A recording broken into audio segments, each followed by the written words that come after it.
Halo Sobat Sapa, kembali lagi dengan podcast Sapa kali ini. Oke, sekarang kita kedatangan tamu spesial dan istimewa, yaitu Bapak Hairun dari Dinas Pengendalian Penduduk, Keluarga Berencana, Pemberdayaan Perempuan dan Perlindungan Anak. Oke, mumpung sekarang kesempatan yang bagus sekali ya Pak ya, kita akan membicarakan kekerasan terhadap perempuan dan anak di Kabupaten Bandung, dan gimana sih sinerginya misalnya atau program-programnya. Nah, sebelum itu Bapak mungkin sebelum kita membicarakan lebih lanjut gitu ya Pak ya, kira-kira gimana sih kondisi kekerasan terhadap perempuan dan anak di Kabupaten Bandung ini?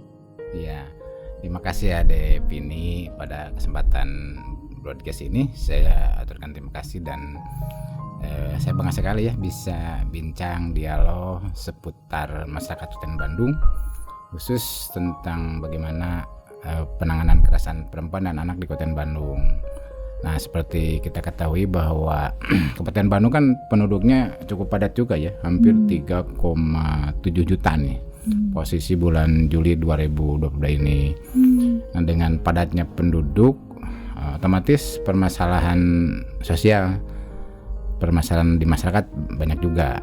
Nah, salah satunya disampaikan tadi, bagaimana sih kekerasan yang menimpa anak-anak kita, perempuan kita di Kabupaten Bandung, ya kondisinya cukup tinggi juga, sehingga kita memerlukan ilmu atau edukasi kepada masyarakat dan keluarga, bagaimana sih agar kekerasan terhadap perempuan dan anak ini bisa menurun dan terkendali di Kabupaten Bandung. Gitulah Devini ya.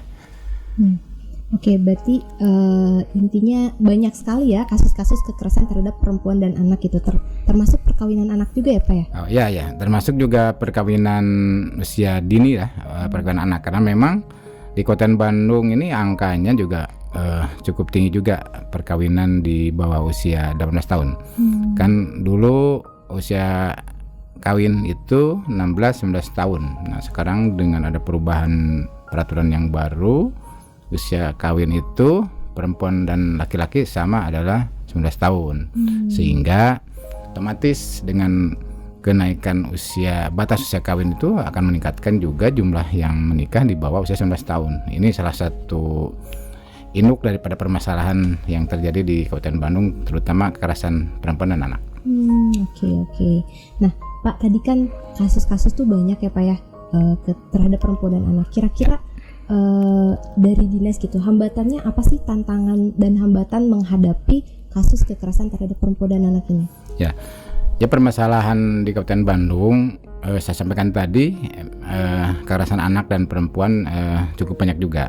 Nah, ini ternyata permasalahan di masyarakat itu bervariasi ya. Artinya pertama memang pengetahuan keluarga, masyarakat, apa yang disebut dengan kekerasan terhadap anak dan perempuan itu belum dipahami oleh seluruh keluarga yang ada di Kabupaten Bandung. Contoh, kalau di daerah itu kadang-kadang orang tua kalau anaknya tidak nurut sama orang tua, usia anak-anak lah, taruh balita kan suka nangis. Kalau kondisi orang tuanya, kondisi keluarganya tidak stabil karena faktor ekonomi misalkan, jadi si anak itu bukannya nangis, bukannya dikasih cara bagaimana untuk tidak menangis, tapi malah kadang-kadang karena kesal, pusing, anaknya dipukul. Ada juga anaknya yang disiram air panas. Itu kan merupakan satu kekerasan. Itu mereka tidak paham bahwa itu kekerasan di dalam rumah tangga terhadap anaknya, kan gitu.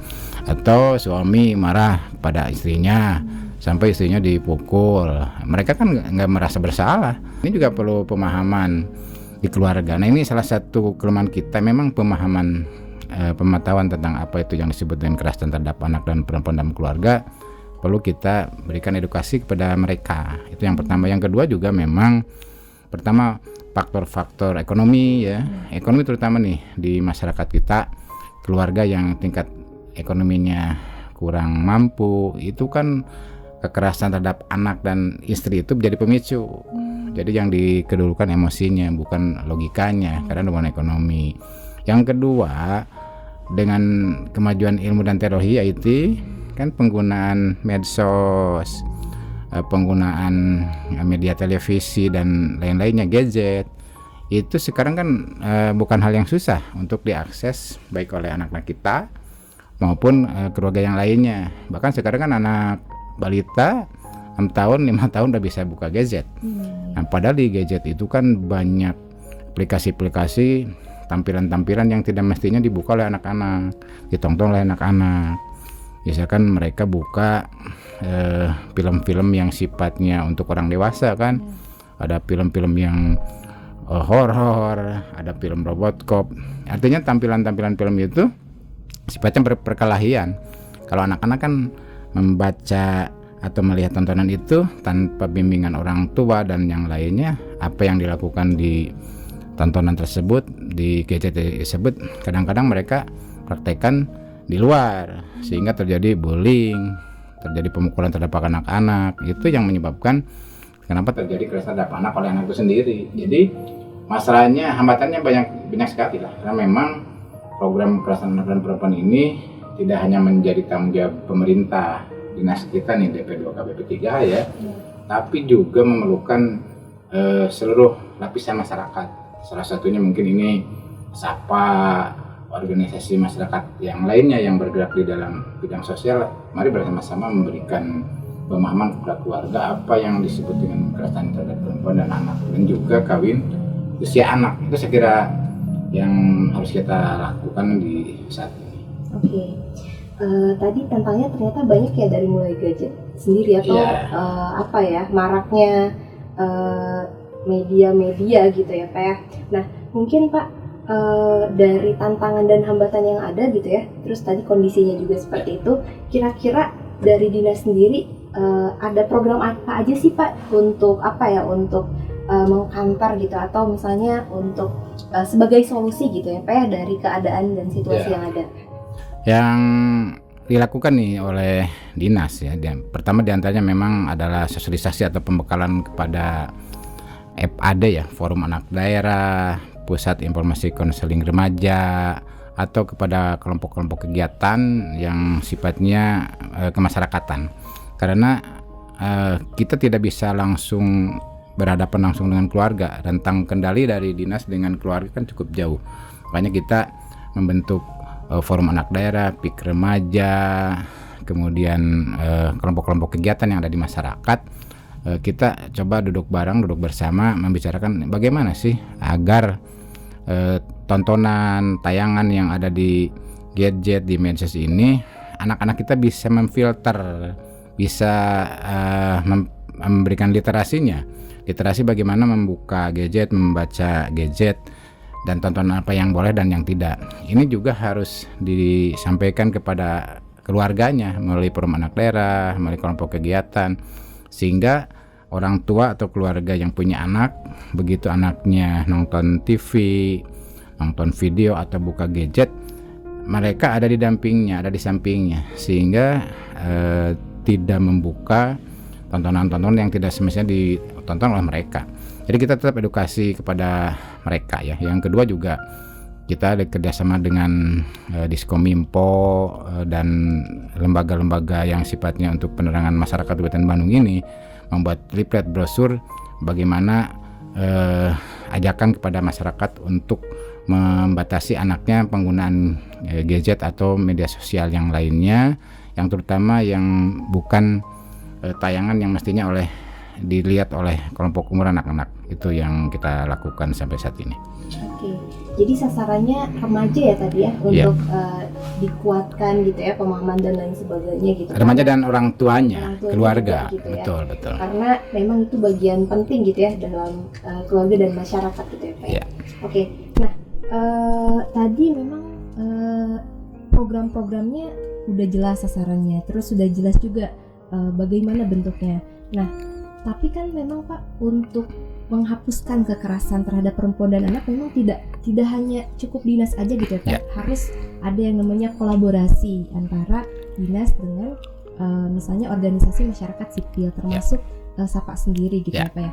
Nah, kira-kira gimana aja sih Pak untuk untuk bentuk kolaborasi gitu ya, atau kita harus gimana gitu sebagai dinas dan OMS, cara kerjasamanya atau langkah-langkahnya gimana sih Ya. Pak? Yang harus kita lakukan agar penanganan kekerasan terhadap anak, perempuan, dan kawin usia anak itu kan memang saya sampaikan tadi tidak bisa kita bekerja sendirilah nih pemerintah ini ya, dalam hal ini DP2 KBP 3A, tapi memerlukan dampingan dari mitra-mitranya, salah satunya Sapa Institute ini. Jadi seperti apa sih kolaborasi yang kita bentuk dengan Sapa Institute ini?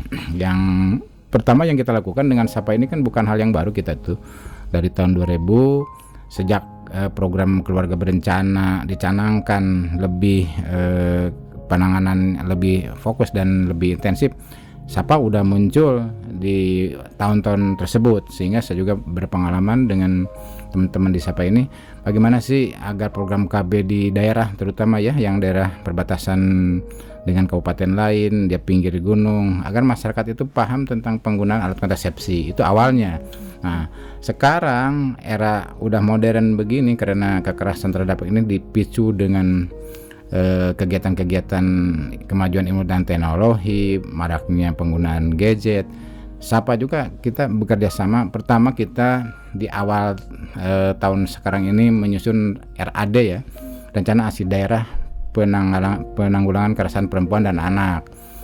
Ya, Sapa itu menjadi salah satu narasumber dan salah satu konsultan kami bagaimana kita membuat satu rancangan strategi agar di Kabupaten Bandung ini penanggulangan kekerasan terhadap perempuan dan anak ini menjadi salah satu prioritas pembangunan Kabupaten Bandung.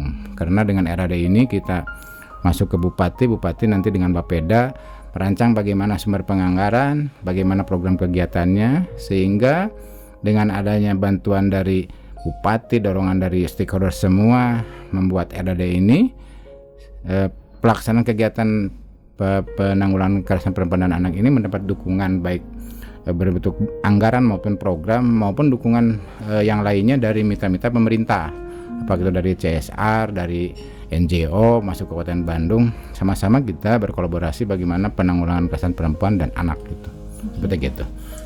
Oke, jadi kan memang selama ini Sapa bermitra ya dengan DP2 KBP 3A. Udah lama kita dengan Sapa itu ya. Ya, sudah lama sekali gitu. Ya. Nah, selain dalam penanganan kasusnya, kita juga tadi ya bekerja sama dalam penyusunan rencana. kebijakan kebijakan pemerintah Kabupaten Bandung.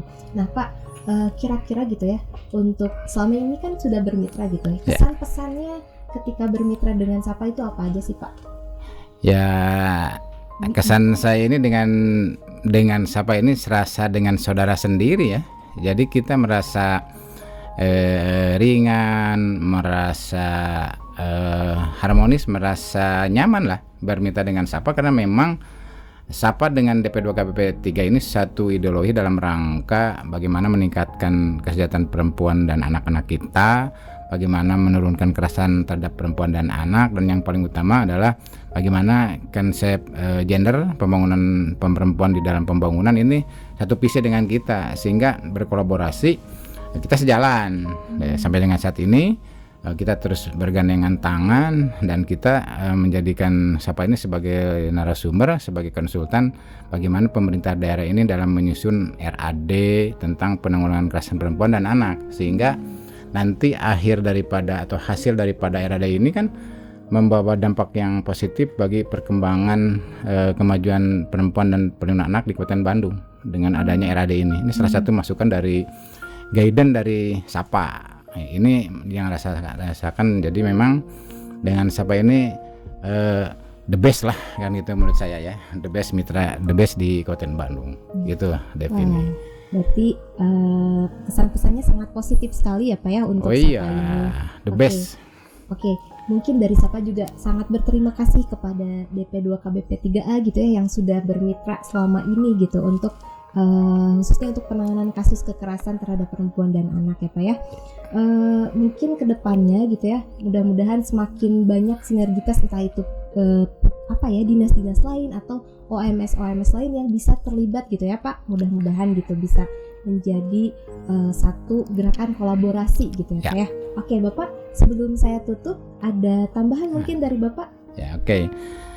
Ya terima kasih nih teman-teman Sapa semua ya, ada kru di broadcast, teman-teman di operasional, pimpinan Sapa ini yang selama ini telah membantu kami DP2 KP3A dan masyarakat Kabupaten Bandung, sehingga masyarakat Kabupaten Bandung mendapatkan ilmu pengetahuan bagaimana sih tentang pembinaan keluarga, bagaimana pencegahan kesehatan perempuan dan anak, sehingga visi pemerintah Kabupaten Bandung di bawah kepemimpinan Pak Bupati Bandung Bapak Haji Dadang Supriyatna beserta Ibu Haja Emadeti menjadi Kabupaten Bandung yang bedas. Yang bedas itu kan yang kuat. Bedas artinya bangkit, edukatif, dinamis, agamis, dan sejahtera. Ini kan semua masyarakat Kabupaten Bandung, anak-anak Kabupaten Bandung harus menjadi anak yang bedas sehingga menjadi sumber daya manusia yang unggul, Kabupaten Bandung yang kuat, yang sehat, yang cerdas, sehingga Kabupaten Bandung menjadi kabupaten yang juara di Jawa Barat. Mungkin itu yang dapat kami sampaikan. Terima kasih nih semua sahabat-sahabat kita, sahabat-sahabat Sapa dan sahabat DP2 KP3A. Saya terima kasih. Assalamualaikum warahmatullahi wabarakatuh. Oke, sahabat Sapa sekalian, mungkin itu untuk podcast Sapa kali ini. Jangan lupa share, like, and subscribe. Dadah.